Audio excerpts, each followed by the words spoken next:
Bienvenue dans le financier, à votre rendez-vous quotidien de l'économie. Voici les titres que nous développerons dans cette édition. La coopération maroco-malienne franchit un nouveau cap. Un accord visant à encourager la protection réciproque des investissements contre les pratiques frauduleuses sera bientôt ratifié. Au Kenya, la taxe sur les gains en capitaux a du mal à passer. Malgré son entrée en application, les intermédiaires de bourse s'estiment en incapacité de s'en acquitter. Puis nous ferons un point en fin d'édition sur les marchés boursiers du continent.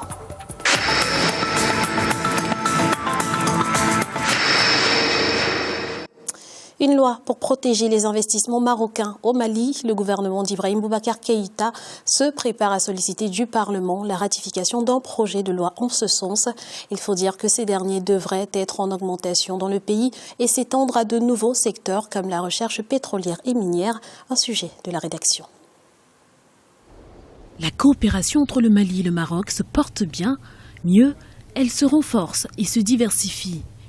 En effet, un projet de loi destiné à protéger les investisseurs des deux pays contre les pratiques contraires au droit international, devrait prochainement être soumis au Parlement malien. Objectif, stimuler de part et d'autre les flux de capitaux dans des conditions politiquement acceptables et économiquement avantageuses. Elle vise à sécuriser les investissements des pays africains entre eux parce que jusque-là, nous avons eu uniquement des avantages qui étaient accordés aux investisseurs hors africains en tant que tels.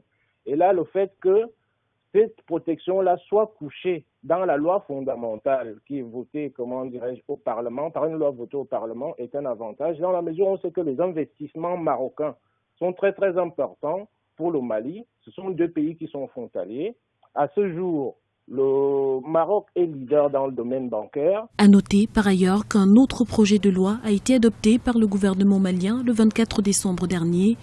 Il prévoit la fin de la double imposition et vise à éviter l'évasion et la fraude fiscale en matière d'impôt sur le revenu. La loi sur la fiscalité porte sur les deux économies, à savoir les Maliens qui vont investir au Maroc et vice-versa. Donc, je pense que c'est la deuxième dynamique qui est beaucoup plus avantageuse dans la mesure où, sur pratiquement les 4 dernières années, le flux des investissements marocains au Mali représente environ, sur la période 2010-2012 à peu près, représente environ 157 milliards de francs CFA. La fiscalité, si vous voulez, est un outil qui est relativement efficace concernant les investissements internationaux. Lors de la visite de Mohamed VI, marquée par la conclusion de 17 conventions en février dernier, Bamako avait donné son feu vert pour accueillir davantage d'investissements marocains dans le secteur des mines, des banques et des télécommunications. Il incombe désormais aux différents départements sectoriels de concrétiser le contenu de ces conventions. Nouvel emprunt obligataire de 150 milliards de francs CFA au Cameroun. Il sera lancé au mois de juin 2015 et se fera par syndication à la Bourse des valeurs mobilières de Douala. Et parallèlement, le gouvernement tentera de lever 10 autres milliards de francs CFA par adjudication sur le marché des titres publics de la Banque centrale. Au total, l'État camerounais émettra des titres de créances de moyen et long terme pour 160 milliards de francs CFA au mois de juin 2015.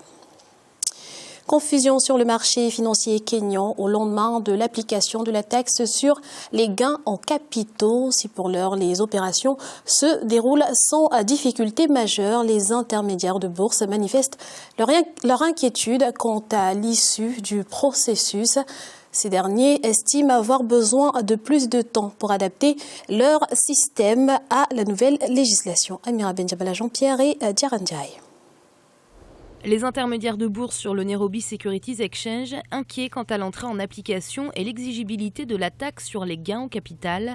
Cet impôt, récemment réintroduit par les autorités, cible les bénéfices réalisés sur les cessions de titres boursiers. Et si les frais majorés de cette taxe sont d'ores et déjà appliqués aux investisseurs, la confusion règne concernant le processus de collecte. La règle est supposée déjà entrer en vigueur, mais comment cela se passera, c'est difficile pour nous de dire. Ce qui est clair cependant, c'est qu'à la fin de la journée, ce sont les investisseurs qui déclarent aux impôts les volumes de transactions effectuées. La mise en œuvre de cette loi s'annonce donc difficile pour les autorités kenyanes, d'autant plus que les intermédiaires de bourse s'y opposent. Ces derniers craignent qu'elle décourage les investisseurs. Cette loi, nous ne pouvons pas l'appliquer comme telle. Dès le départ, nous étions opposés à son adoption, mais nous sommes prêts à discuter de la manière dont nous pourrons combler ces incidences financières. Pour rappel, la taxe sur les gains en capital a été réintroduite dans le cadre de la loi de finances 2015 après près de 40 années de suspension. Et selon la nouvelle législation, les investisseurs devront s'acquitter d'une taxe de 5% sur la différence entre les prix d'acquisition des actifs boursiers et leur prix de cession. En Tunisie, le ministère de l'Agriculture prévoit une croissance de 8% du secteur agricole en 2015 contre 2% en 2014. Principal moteur de cette évolution, la production d'huile d'olive triplera cette année pour atteindre 280 000 tonnes. La production d'agrumes participera également à cette dynamique avec des récoltes de l'ordre de 400 000 tonnes. Côté céréales, on s'attend à une récolte d'environ 20 millions de quintaux, des performances qui devraient permettre à la Tunisie de limiter le déficit de sa balance commerciale à 10%. Baisse sensible des réserves extérieures du Nigeria. Elles sont passées de 36 milliards de dollars au 1er décembre 2014 à 34 milliards de dollars à la date du 30 décembre 2014. Une baisse qui fait suite à la dévaluation de 8% du Naira par la Banque centrale pour faire face à la chute des cours du pétrole. On écoute à ce propos Meïs Mouissi, consultant bancaire. La réduction des réserves extérieures d'un pays peut trouver son explication à travers deux variables. La variable de création de ces réserves extérieures, dans le cas du Nigeria, il s'agit principalement de son commerce extérieur, dont le principal levier est la vente d'hydrocarbures, et la variable d'affectation des réserves qui procède de leur utilisation. En l'espèce, le Nigeria a utilisé ses réserves pour soutenir sa monnaie, le Naira. À l'analyse, on s'aperçoit que la baisse des prix du baril a eu pour effet de réduire le flux de devises vers le trésor public nigérien. Conjugué à la politique de soutien monétaire de la Banque centrale, il en résulte naturellement une baisse des réserves et par voie de conséquence une dépréciation du cours d'échange du Naira.